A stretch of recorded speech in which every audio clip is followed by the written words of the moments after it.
अब हामीलाई यहाँ जान्ने होस् छस् भनेर उभिएका छ, तर मभन्दा पनि धेरै जान्ने यहाँहरू हुनुहुन्छ, अनुभवी हुनुहुन्छ र सञ्चारकर्मी साथीहरू पनि अहिलेको सञ्चारकर्मी साथीहरू असाध्यै राम्रो विश्लेषण गर्न जान्ने भइसक्नु भएको छ, पढे लेखेको हुनुहुन्छ। त्यस कारणले अहिले कसैलाई पनि कसैले अन्डरमाइन गर्ने बेला छैन। यद्यपि अब बोलाइसकेपछि मैले मेरा कुराहरू अनुभवहरू मेरो फिलिङ्सहरू राख्छु।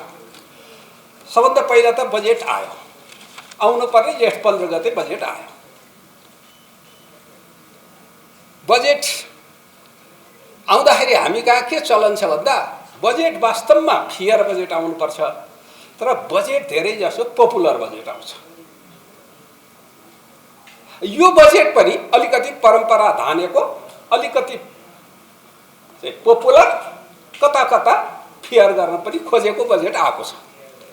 र यो बजेट एउटा के भन्दा एउटा युवा अर्थशास्त्रीले अर्थमा उसको हिसाबले ल्याएको बजेट, यो बजेट सफल भयो भने मलाई पनि व्यक्तिगत हिसाबले पनि फाइदा छ। किन फाइदा छ भने अर्थशास्त्रीहरूलाई अर्थ मन्त्रालय जिम्मा दियो, अरू बेला बाहिर चाहिँ गफ दिन्छन् तर त्यहाँ गएपछि काम गर्दैन, असफल हुन्छन् भन्ने आरोप चाहिँ लागेन भने मैले पनि त्यो जस पाउँछु भोलिको दिन।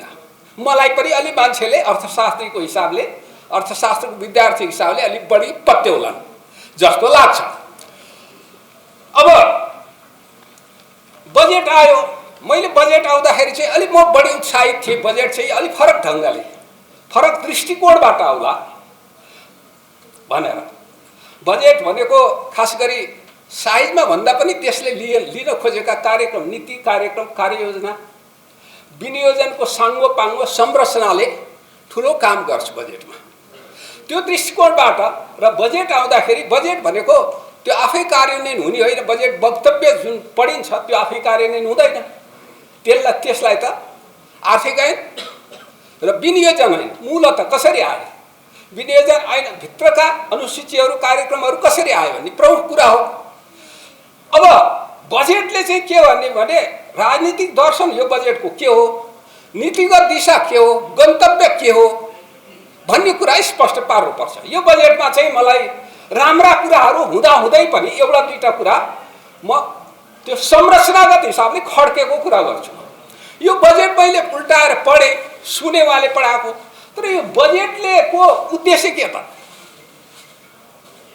हजुरहरूले बजेट त पढ्नु हो, तर यो बजेटको मूल उद्देश्य यो हो र यो बजेटका विशिष्ट उद्देश्यहरू यो हुन् भनेर कहीँ भनेको देखिनँ मैले।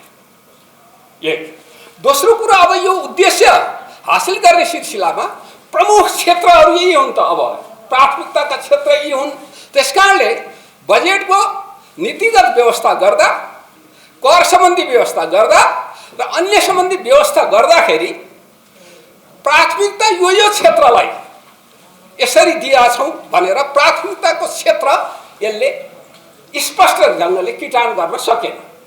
अब बजेट ल्याउँदा अलिक फरक ढङ्गले मोडेलमा ल्याउँ भन्न खोजिया पनि होला, तर हामीले चाहिँ सामान्यतः बजेटमा अन्तर्राष्ट्रिय प्र्याक्टिसै के छ भन्दा त्यसको गन्तव्य स्पष्ट हुनुपर्छ, अब्जेक्टिभ स्पष्ट हुनुपर्छ। त्यो देखेन। र अर्को कुरा चाहिँ अब यसले साङ्ख्यिक हिसाबले दुईटा लक्ष्य चाहिँ ल्याछ, 7% आर्थिक वृद्धि दर र 6% भित्र राख्ने जुन मूल्य वृद्धिलाई 6% भन्दा माथि लान नदिने भनेर एउटा साङ्ख्यिक लक्ष्य चाहिँ राखिया छ। तर गुणात्मक लक्ष्यको कुरा धेरै गर्न सकेन। यद्यपि त्यो भित्र, टेक्स्टभित्र, कन्टेन्टभित्र हेरेर हुँदा थुप्रै राम्रा कुराहरू पनि छन्। अब यो बजेटको राम्रो पक्षको कुरा गर्छु। पहिला यो बजेट हामीले सबैले खोजेको कुरा के हो भन्दा सुशासन। सुशासन भएन, त्यस कारणले अब देशमा सुशासन भयो भने स्रोतको प्रभावकारी प्रयोग होला, त्यो निजी क्षेत्रको स्रोतको प्रभावकारी प्रयोग होला, सार्वजनिक स्रोतको प्रभावकारी प्रयोग होला र त्यसले राम्रो प्रतिफल दिन थाल्ला। अहिले हाम्रो राज्यको स्रोत पनि प्रयोग हुन्छ, निजी क्षेत्रको स्रोत, व्यक्तिको परिवारको स्रोत पनि प्रयोग हुन्छ, तर प्रतिफल चाहिँ अपेक्षित रूपमा आउन सकेका छैन। किनभने त्यहाँ डिरेल हुन्छ, त्यहाँ राम्ररी काम हुन सक्दैन, चाहिने त्यहाँ सुशासन राम्रो छैन, वित्तीय अनुशासन राम्रो छैन। त्यसकारणले गर्दा सुशासनलाई यसले पहिलो उसमा र प्राथमिकतामा नभने तापनि प्राथमिकतामा राखेको स्पष्ट स्पेसिफिक ढङ्गले मेरो प्राथमिकता नभने पनि राख्या जस्तो देखिन्छ। त्यो राम्रो कुरा हो। र त्यसो गर्नको लागि यसले के भनेको छ भने ऐन कानुनमा भएका, मैले पटक पटक भनेको नेपालका कानुनहरू दुई अर्थ लाग्ने छन्, बहुअर्थ लाग्ने छन्।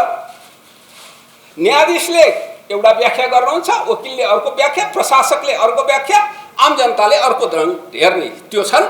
धेरै ठाउँमा छरिएका छन्। एउटा कानुनले अर्को कानुनलाई काटेको छ, ऐनलेलाई नियमले काटेको छ, नियमलाई निर्देशिका र कार्यविधिले काटेको छ। त्यसकारणले त्यहाँनेरि नसच्याउन्जेल, चाहे औद्योगिक व्यवसायसँग सम्बन्धी ऐन होस्, चाहे कर सम्बन्धी ऐन होस्, चाहे लगानी सम्बन्धी ऐन होस्, चाहे कम्पनी ऐन सम्बन्धी, यो कुरालाई सुधार गर्छु भने असाध्यै राम्रो। र त्यहाँ दर्जनौं लिस्ट हेर्ने हो भने दर्जनौं छ। वातावरणदेखि लगानीदेखि लिएर वैदेशिक लगानी, सम्पत्ति सुरक्षण, ब्याङ्किङ कसुर, सम्पूर्ण कानुनहरूलाई सुधार गर्ने कुरा गरिएको छ। त्यो राम्रो कुरा गरेको छ। अर्को संरचनागत अनावश्यक संरचना हटाएर मितव्ययिताको कुरा गरेको छ। तर त्यो मितव्ययिता चाहिँ कहाँनेरि गएर कार्यान्वयनमा देखिएन भन्दा मितव्ययिताको कुरा गरिसकेपछि त बजेटमा चालु खर्चको अङ्क घट्नुपर्ने हो। चालु खर्चको अङ्क चाहिँ गत सालभन्दा निकै बढेर 1270 अर्ब रह्यो। त्यसले गर्दा चाहिँ कता कता मलाई अप्ठ्यारो लागिरहेछ यो कुरा हेरिराख्दा। राम्रो कुरा हो भन्दै पनि कानुन संशोधन गर्ने कुरामा संसद चलिराखेको छैन अहिले। यही ढङ्गले हो भने चाहिँ यी कानुन संशोधन हुन्छन् त भन्ने प्रश्न कार्यान्वयनमा म देख्दैछु। अब अर्को चाहिँ एउटा कुरा के छ भन्दा यो कर सम्बन्धी विषयमा अहिलेको मूल्यवृद्धि, आपूर्तिमा भएको श्रृङ्खलामा भएको अवरोध, मान्छेको आय स्तर राम्रै बढ्न नसकेको, डलरसँग नेपाली मुद्राको भाउ घट्दै गएको, अत्यन्त बढ्दै गएको, धेरै कमजोर हुँदै गएको नेपाली मुद्रा, यो दृष्टिकोणबाट हेर्दा एउटा परिवार दम्पतिले एउटा पाल्नु पर्ने गर्दाखेरि पनि पालन पोषणको दृष्टिकोणबाट हेर्ने हो भने त्यो आयकरमा छुटको चाहिँ कम छ भन्ने त्यो बढाइएको छ। त्यो राम्रो भएको छ।